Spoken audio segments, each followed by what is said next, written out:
جب اللہ تبارک و تعالی نے ایمان والوں کا تمغہ بھی عطا کر دیا، ایمان والا فرما بھی دیا، اور اس کے بعد ایمان والا کہنے کے بعد میرے کریم نے دو باتوں کا حکم دیا۔ ایک تو تقوی کا کہ اللہ سے ڈرو، اور دوسرا سچوں کے ساتھ ہو جاؤ۔ جب ایمان انسان کو مل گیا اور وہ ایمان کی بلند بالا منزل پر فائز ہو گیا، ایمان ہی سب کچھ ہے،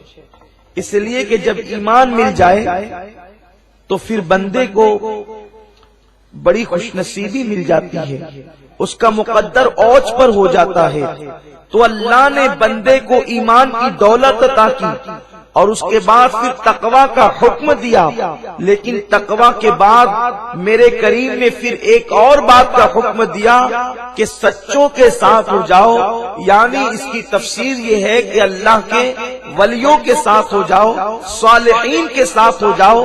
آخر ایمان کے بعد جب بندے کے پاس تقوی کی نعمت آ گئی اور جب بندہ متقی ہو گیا تو ظاہر سی بات ہے کہ متقی ہونے کے بعد اس کی راتیں تو خود ہی مصلی پر گزر رہی ہے، اس کے ہاتھ میں تو تسبیح موجود ہے، وہ تو نمازوں کا پابند ہے، وہ تو جماعت کا پابند ہے، وہ ساری عبادتیں کر رہا ہے۔ پھر کونوا مع الصادقین کہنے کا مطلب کیا ہے؟ تو میرے پیارے آقا صلی اللہ علیہ وسلم کے پیارے دیوانوں، یاد رکھو انسان ایمان لانے کے بعد جب عبادت کرتا ہے تو شیطان کی کوشش ہوتی ہے کہ ایمان والے کو پہلے عبادت سے روکے، اس کو عبادت کی طرف جانے نہ دے، اور بندہ اگر عبادت کر لیتا ہے تو شیطان کی کوشش ہوتی ہے اس کی عبادت کو ضائع کرنے کی کوشش کرتا ہے۔ بہت سے ایمان والے کہلانے والوں کے ہاتھ میں اگر کسی سچے کا دامن نہ رہا، کسی ولی کا دامن نہ رہا، فیضان نظر نہ رہی، تو شیطان نے ان کو راستے میں لوٹ لیا،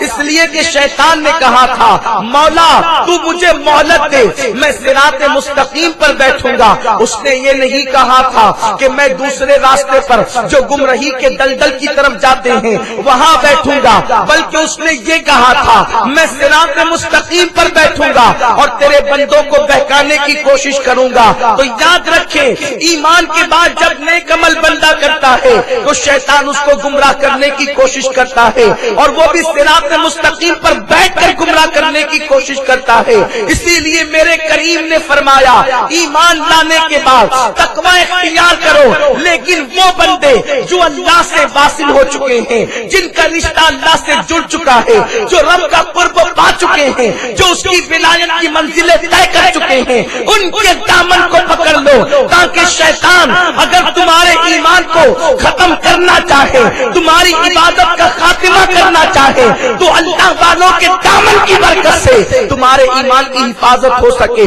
تمہاری عبادتوں کی حفاظت ہو سکے۔ میرے پیارے آقا علیہ السلام کے پیارے دیوانوں، شیطان کے فریب کو میرے اور آپ جیسا انسان نہیں سمجھ سکتا، شیطان کے مکر و فریب کو ہم جیسے لوگ نہیں سمجھ سکتے۔ امام اہل سنت نے بڑی پیاری بات کہی ہے، فرماتے ہیں دل پہ کندہ ہو تیرا نام کہ وہ دشت رجیم، دل پہ کندہ ہو تیرا نام کہ وہ دشت رجیم، الٹے ہی پاؤں پھرے دیکھ کے تغرا تیرا، الٹے ہی پاؤں پھرے دیکھ کے تغرا تیرا۔ جہاں غوث پاک کا نام ہوگا وہاں شیطان آنے کی کوشش نہیں کرے گا، بلکہ الٹے ہی پاؤں بھاگے گا، کیونکہ اللہ تبارک و تعالیٰ نے غوثیت میں آپ کو وہ مقام عطا فرمایا ہے کہ شیطان کا وار آپ پر اور آپ کے مریدین پر نہیں چلتا۔ سرکار غوث پاک رضی اللہ تعالیٰ فرماتے ہیں ولایت کی منزل میں جو لوگ قدم رکھتے ہیں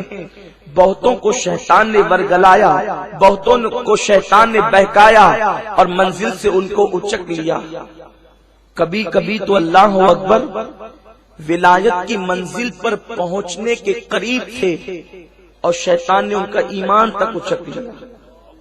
فرماتے ہیں مجھ تک بھی پہنچا تھا۔ ایک دن یہ روایت سرکار غوث پاک کے شہزادے شیخ سید ضیاء الدین قادری رحمت اللہ علیہ فرماتے ہیں کہ میرے والد نے مجھ سے بیان کیا کہ ایک دن وہ میرے پاس آیا، میں بھوکا اور پیاسا تھا، اس طرح سے آیا۔ دیکھیں شیطان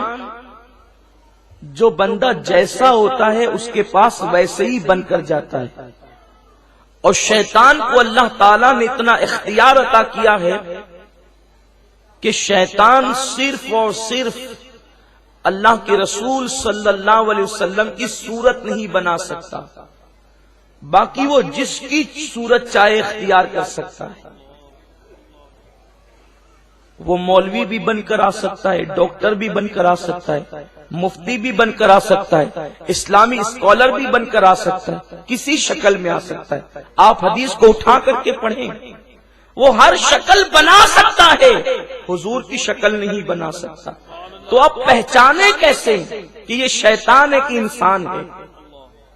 وہ کوئی بھی شکل بنا کے آ سکتا ہے، پہچان کیسے ہو کہ یہ شیطان ہے کہ انسان ہے؟ تو بڑا پیارا نسخہ ہمارے بزرگوں نے عطا فرمایا کہ شیطان خدا کی توحید کا منکر نہیں ہے، شیطان نسبتوں کا منکر ہے، اس لیے کہ وہ سجدہ تعظیمی حضرت آدم سے منکر ہو کر وہ شیطان بنا ہے۔ تو اب پہچان یہ ہے، اگر کوئی زبان کھولے اور انبیاء اور اولیاء کی تعظیم کے خلاف بکواس کرے، سمجھ لو چہرہ کوئی بھی ہے، شیطان ہے، اور وہ نبیوں کی تعظیم کی بات کرے، سمجھ لو کہ یہ انسان ہے۔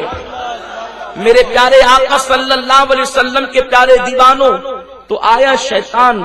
لیکن سرکار غوث پاک فرماتے ہیں نورانی شعائیں تھی، نورانی بادل تھے، میں نے یہ سب کچھ دیکھا، اور اس کے بعد اس سے آواز آئی، عبد القادر میں تیرا رب ہوں، اور میں نے تیری عبادت کو قبول کر لیا ہے، تیری عبادتیں مقبول ہو چکی ہے، تیری عبادتیں درجہ قبولیت کو پہنچ چکی ہے۔ عبد القادر میرے بندے، جتنی چیزیں حرام تھی میں نے سب تجھ پر حلال کر دیا۔ اللہ اکبر۔ سرکار غوث پاک فرماتے ہیں میں نے اتنا سننا تھا، فوراً اعوذ باللہ من الشیطان الرجیم پڑھا، فوراً تعوذ پڑھا، اور اس کے بعد میں نے لاحول پڑھا، تو جیسے وہ نورانی شعائیں تھی وہ دھوئیں میں تبدیل ہو گئی، اور جب دھوئیں میں تبدیل ہو گئی تو جاتے جاتے اس نے پھر مجھ سے گفتگو کی۔ آپ توجہ فرمائیں، اس کی گفتگو کا انداز کیا ہے، اس کے بہکانے کا انداز کیا ہے، اس کے گمراہ کرنے کا انداز کیا ہے؟ کہتا ہے عبد القادر تجھے تیرے علم نے بچا لیا، عبد القادر تجھے تیرے علم نے بچا لیا۔ اگر ہماری طرح کوئی ہوتا تو اس کا سینہ پھول جاتا کہ میں کتنا بڑا عالم ہوں کہ شیطان بھی میرے علم کی گواہی دے رہا ہے۔ لیکن سرکار غوث پاک فرماتے ہیں جب میں نے اس سے سنا کہ عبد القادر تجھے تیرے علم نے بچا لیا، تو میں نے پھر جواب دیا ظالم جاتے جاتے پھر گمراہ کرتا ہے، مجھے میرے علم نے نہیں میرے اللہ کے کرم نے بچا لیا ہے۔ اگر کسی کا علم کسی کو بچاتا تو بہت بڑا عالم تھا، شیطان فرشتوں کا استاد کہلاتا تھا۔ اگر علم کسی کو بچاتا تو تجھے تیرا علم بچا لے جاتا، علم نے نہیں میرے رب کے کرم نے مجھے بچایا۔ ھذا من فضل ربی، یہ میرے رب کا فضل ہے۔ میرے پیارے آقا علیہ السلام کے پیارے دیوانوں، یہ شیطان کے داؤ پیچ ہوتے ہیں، اسی لیے بہت سے اہل علم اپنے علم پر جو ہے وہ گھمنڈ کر کے، اپنے علم پر غرور کر کے رسول اللہ کی صف میں کھڑے ہونے کی کوشش کیے، اور انہوں نے معاذ اللہ کبھی نبی کے علم کا انکار کیا، کبھی نبی کی عظمت کا انکار کیا، اور گمراہی کے دلدل میں پھنس گئے۔ اور کچھ لوگ وہ بھی ہے جو سرے سے علم ہی کا انکار کر بیٹھے۔ یاد رکھیں علم انسان کو انسان بنا دیتا ہے، علم بے مایا کو سلطان بنا دیتا ہے۔ علم اللہ جسے دے اسے ایمان بھی دے، ورنہ یہ وہ ہے جو شیطان بنا دیتا ہے۔ علم ہو تو اس کے ساتھ ایمان کی دولت بھی ہو، ادب کی دولت بھی ہو، تب انسان بنتا ہے۔ اور اگر علم ہو اور ایمان کی دولت نہ ہو تو انسان گمراہ ہو جاتا ہے، گمراہی کے دلدل میں پھنس جاتا ہے۔ میرے پیارے آقا علیہ السلام کے پیارے دیوانوں، تو سماج میں 3 طبقے پیدا ہو گئے۔ ایک طبقہ تو وہ ہے کہ جو علم حاصل کرنے کے بعد گمراہی کے دلدل میں پھنس گیا، ان کے پاس ایمان نہ رہا، علم ہونے کے بعد علم کی بنیاد پر کبھی بخاری شریف کی حدیث پیش کر کے قوم کو گمراہ کرنے کی کوشش کرتے ہیں، کبھی آقا کریم کی شان کو گھٹانے کی کوشش کرتے ہیں، کبھی ولیوں کی عظمت پر حملہ کرتے ہیں۔ علم ہے مگر ایمان نہیں ہے، تعظیم نہیں ہے، ادب نہیں ہے، اس لیے گمراہی کا شکار ہے۔ لیکن ایک طبقہ وہ بھی ہے جن کے پاس علم نہیں ہے، اور علم نہ ہونے کی بنیاد پر وہ یوں کہہ دیتے ہیں کہ معاذ اللہ علم کی ضرورت کیا ہے، علم حاصل کرنے کی ضرورت کیا ہے، اور علماء تو کبھی ولی ہو ہی نہیں سکتے، یہ مولویوں کی اور ولیوں کی کبھی بنی ہی نہیں ہے۔ انسان جو ہے عالم ہوگا تو وہ ولی نہیں ہوگا، یہ خام خیالی ہے، یہ غلط فہمی ہے۔ سنو، اس ولی کی بات عرض کرتا ہوں جو ولی ماں کے پیٹ سے ولی تھا، بلکہ صرف ماں کے پیٹ سے نہیں، جس کی ولایت کے ڈنکے عالم اربع سے بج رہے تھے۔ اللہ اکبر، ابھی میرے غوث سیدنا غوث الثقلین کی ولادت نہیں ہوئی ہے، سرکار ابدکرام صلی اللہ علیہ وسلم معراج پر تشریف لے گئے، میرے سرکار نے وہاں ایک جوان کو دیکھا جہاں عام فرشتوں کے پر تھک چکے تھے۔ اس جوان کو دیکھ کر میرے آقا علیہ السلام نے تعجب فرمایا۔ وہ جوان قریب آ کر سلام کرتا ہے اور اپنی گردن کو جھکا دیتا ہے، میرے مصطفیٰ اس کی گردن پر قدم رکھتے ہیں اور اوپر کی طرف تشریف لے جاتے ہیں، اپنے اللہ سے پوچھتے ہیں مولا جہاں عام فرشتوں کے پر تھک گئے وہاں یہ نوجوان کون ہے، کیسے آیا؟ ارشاد ہوا محبوب یہ تیری اولاد میں میرا ایک بندہ ہے، اس کا نام عبد القادر ہے، جو شان ہم نے تجھے نبیوں میں عطا کی ہے وہ شان ہم نے اس کو ولیوں میں عطا کی ہے۔